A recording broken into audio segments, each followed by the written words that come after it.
Okay, so I'm going to be showing you how to draw the eye that is looking up in your reference images. So I can kind of eyeball where things are supposed to go. So I am just going to draw a basic shape as to the outlines that I see very lightly. And I'm correcting my position as I go.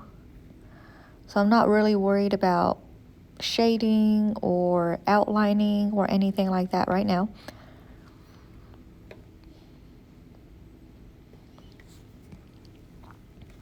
And I'm looking at the shape of the eye. I'm looking at the shape of the eyeball. All of this can be corrected, and you just have to really look at the negative space that it provides a basic shape of what it looks like.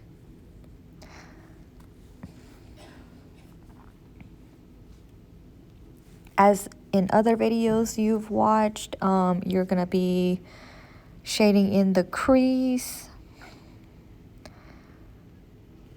So this is a basic sketch, and then I'm going to be sketching out the shape of the eyeball and the iris. Please do not draw a circle, because this part is not a circle if you look at it, because of the angle that it's at.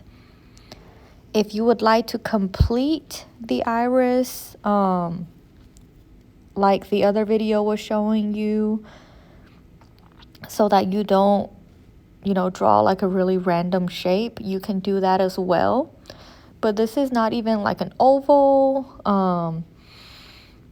You just have to look and see the negative space that it's providing.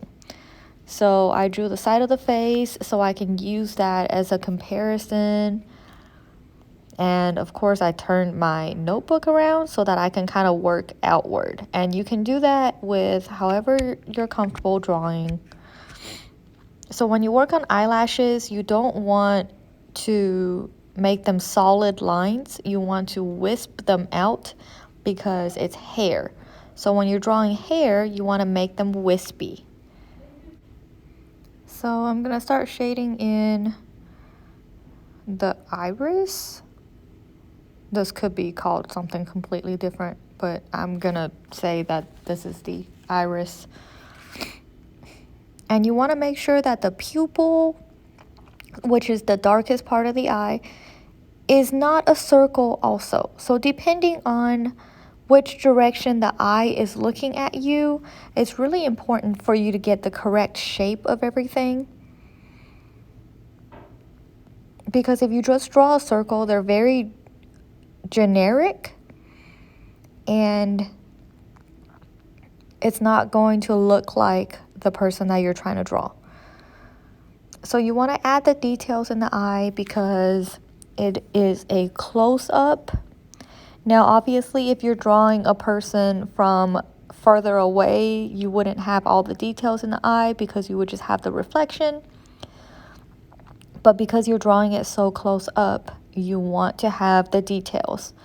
And the reflection is also important when you get to that point, as well as these eyelashes that I'm drawing. So I'm going back and adding some more and shading and correcting as I go. So the entire time that I'm drawing this eye, I'm constantly looking at the reference image. These are not generic eyes. You're not making up eyes. You're using a reference image and you're working off of the reference image.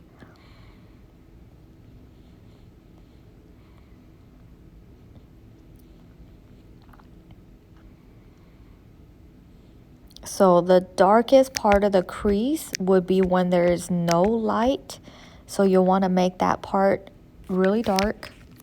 And also the shadows that are around the iris, you'll want to add that.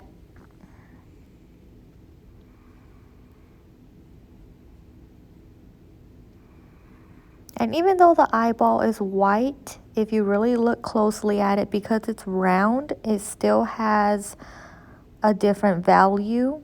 So you still have to shade the eyeball itself. And I'm going in, see, I'm still correcting the shape of the eye.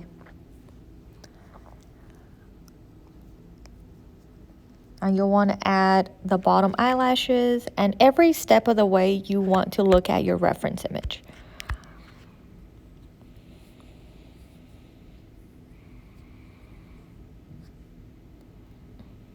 And this person had just a couple wrinkles.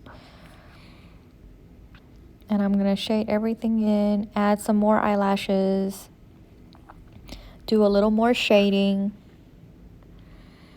Again, while looking at the reference image to determine how much I need or which way the eyelashes are flowing. Again, you don't want to make up information that's not there when you're drawing realistic faces. So there's the reference image and there is my drawing.